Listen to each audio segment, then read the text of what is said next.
Good evening, everybody. This is Matt with Low Cash Homestead. So we're going to do another night of doing some mushroom logs. Back there behind the kerosene heater is a stack of logs that we did previously. And then we're going to do some more tonight. I found with the soy wax that melting on the kerosene heater works really well.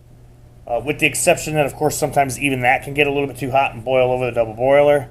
I don't really think that's a big deal. That heater top is pretty easy to clean if I needed to. Also, it is a cold night, single digits tonight at the Low Cash Homestead.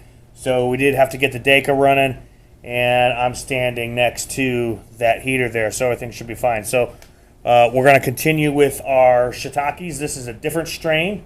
The first mushroom project was the North Carolina Wild shiitake strain, and this is a cold fruiting variety. They just call it shiitake cold.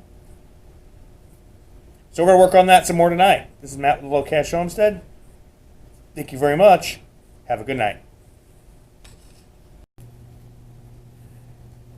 Good evening, everybody. Matt with the Low Cash Homestead.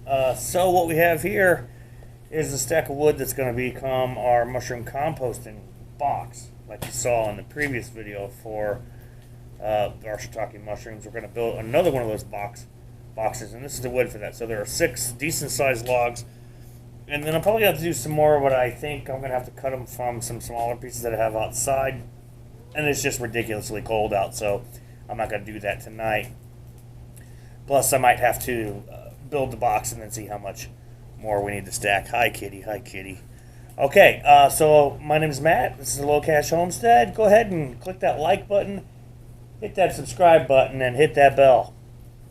Thank you very much. Have a good night.